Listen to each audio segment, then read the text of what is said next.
Povo de Deus, com alegria saber que você tem nos acompanhado durante toda essa jornada de aprendizado. Seja bem-vindo à nossa sabatina, a classe de professores online. Um método, obviamente você tem outros canais para desfrutar do conteúdo como um todo, só que neste canal aqui você vai receber dicas de como passar a lição. Bem-vindo, pastor Natal. Muito obrigado, pastor Márcio, amigos que nos assistem.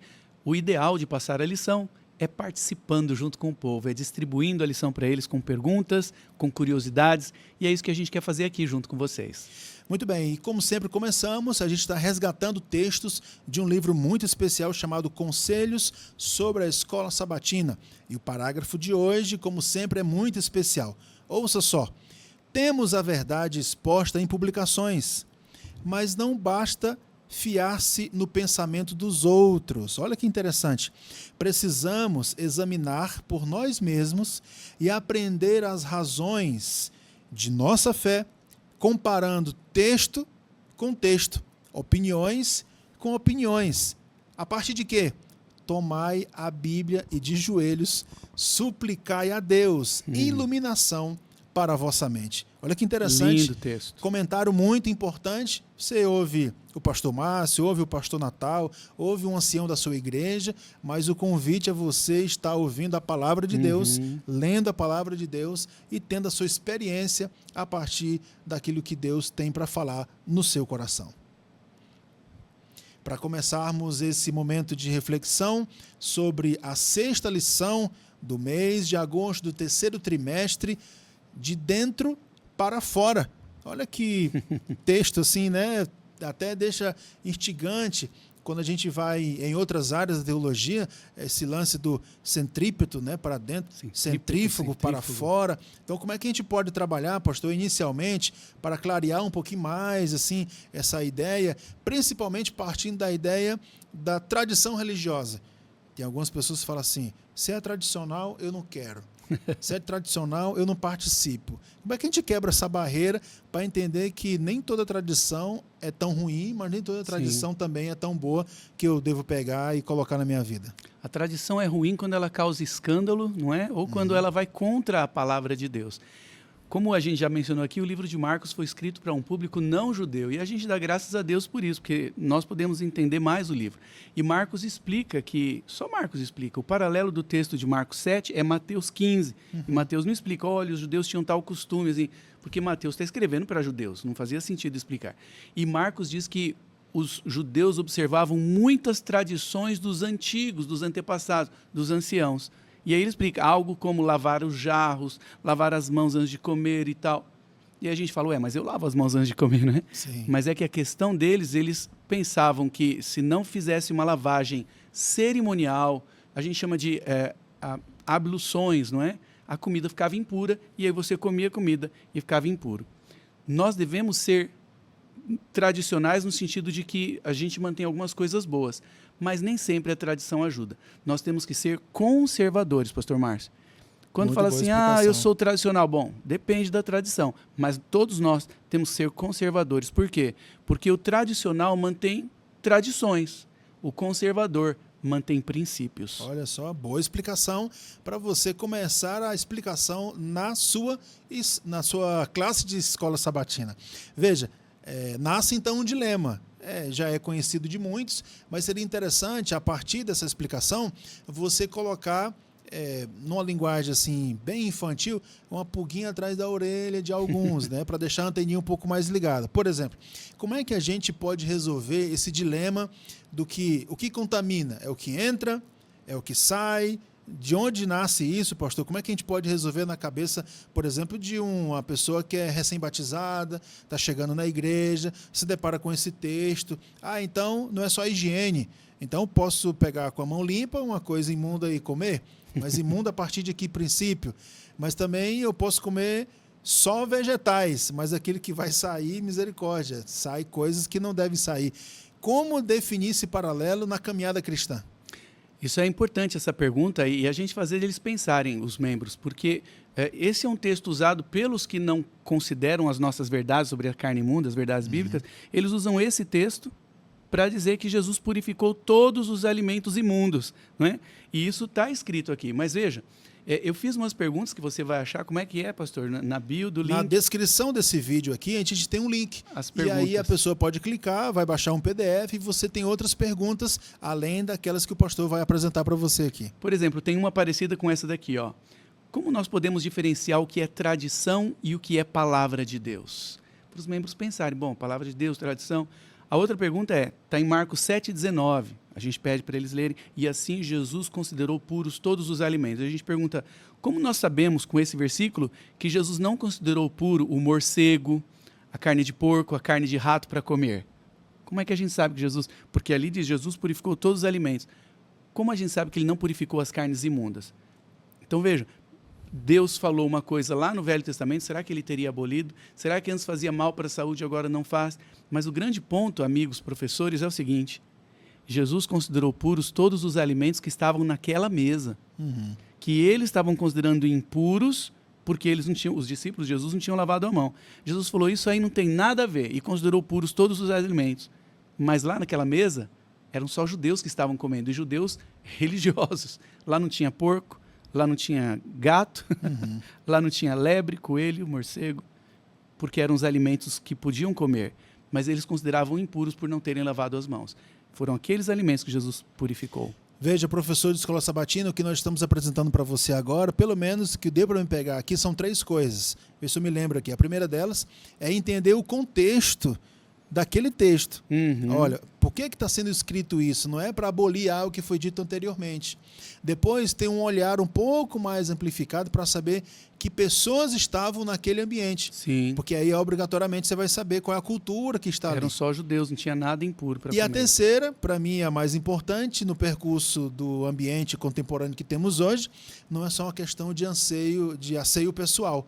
Não é só uma questão de limpeza. Sim. É uma questão também daquilo que está na mente e no coração. Sim. Porque às vezes nos preocupamos com coisas desse tipo, mas quando vai conversar, ou quando vai trocar alguma ideia, ou inclusive quando se encontra em um ponto de conflito, aí nós conhecemos quem são as pessoas. Saem palavras que, uau, não achava que sairia dessa pessoa desse jeito. Então, possivelmente, o professor possa estar diante de uma classe agora repleta de pessoas com dúvidas desse tipo. Então, 3 dicas como explicar esse texto tão importante na compreensão, né? E tem uma coisa interessante também que eu quero dividir com os nossos amigos aqui.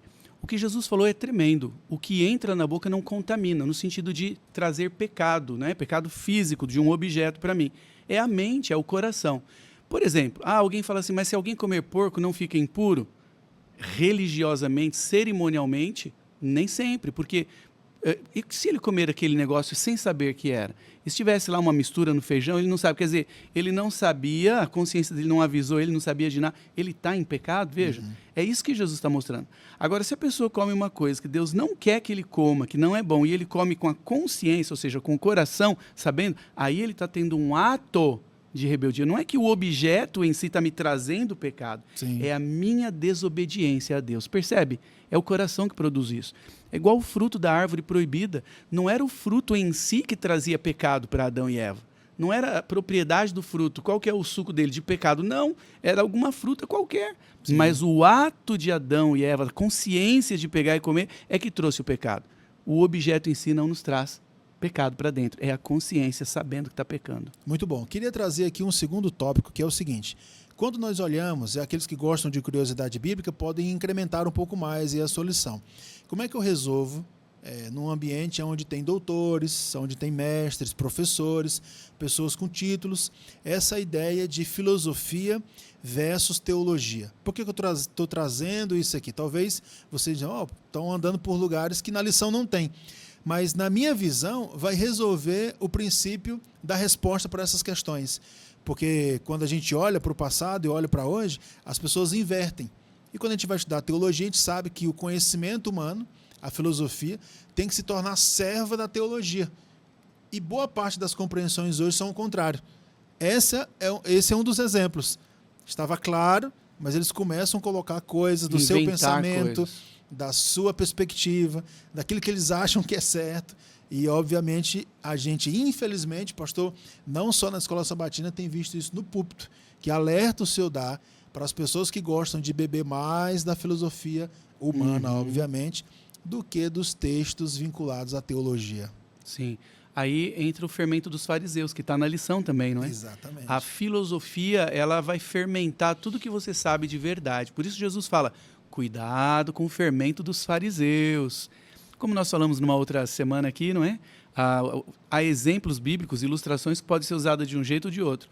O fermento Jesus usou para ilustrar o reino de Deus, que tem que crescer, mas aqui nesse caso está ilustrando algo ruim, que vai fermentar a sua fé. Veja, aquela mulher do capítulo 17 do Apocalipse, ela está oferecendo vinho para o povo. Jesus não oferece vinho também na Santa Ceia? Pois é, mas o vinho dela é fermentado. O vinho dela embebeda todas as nações. O de Jesus não. Então, a filosofia torce tudo que a gente sabe que é bom. O que a mulher do capítulo 17 oferece é um suposto evangelho, mas ele está fermentado com as filosofias pagãs. Cuidado. Como você já sabe, o nosso episódio é um pouco mais curto para dar tempo você passar esse vídeo na sua classe de professores e depois você ir dialogando com seus colegas ali, professores, e se tornar um pouco mais preparado para o sábado de manhã. Pastor, nesse momento final, que destaque assim, um ou dois que o senhor gostaria de dar dos pontos altos da lição, algum texto especial para que o nosso professor possa levar adiante junto aos seus alunos. Eu quero dar 2 destaques. São tantas coisas boas aqui, né? Sim, essa lição é especial. A fé da mulher estrangeira, nas migalhas do poder de Deus, né? Se só é migalhas que eu posso ter, eu quero ter as migalhas, então.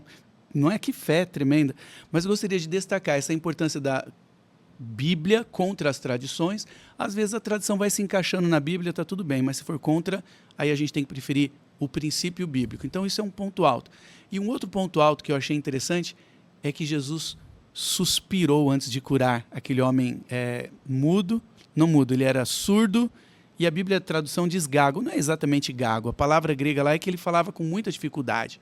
E aí quando Jesus tocou da sua própria saliva na língua do homem, Jesus fez um negócio bem diferente, né? Que ele colocou os 2 dedos no ouvido, cuspiu, aí pegou a saliva e encostou, bem diferente. Só que um detalhe interessante é que diz que Jesus suspirou. Se você for ver o trecho lá, só Marcos fala isso. Jesus fez antes de curar o homem. Tem muita coisa que a gente pode tirar daí, não é? Estava mostrando a humanidade de Jesus. Talvez ele estava cansado de ver a incredulidade dos judeus, de ver as suas dúvidas, de um tentar ser maior que o outro. Sim. Talvez ele estava cansado de ver os judeus tentando persegui-lo. Nós não sabemos por quê, mas é uma coisa para a gente pensar.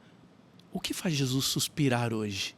Pensa bem, para a gente discutir com os membros. O que será que faz Jesus suspirar hoje, para a gente não trazer tanta tristeza para ele, para a gente mudar algumas atitudes? Pastorzão, eu trago aqui um destaque, eu gostaria de saber a sua opinião sobre esse tema aqui. Talvez o suspiro de Deus hoje, olhando para a humanidade, né, através de Jesus, será que ele faria igual fez no templo?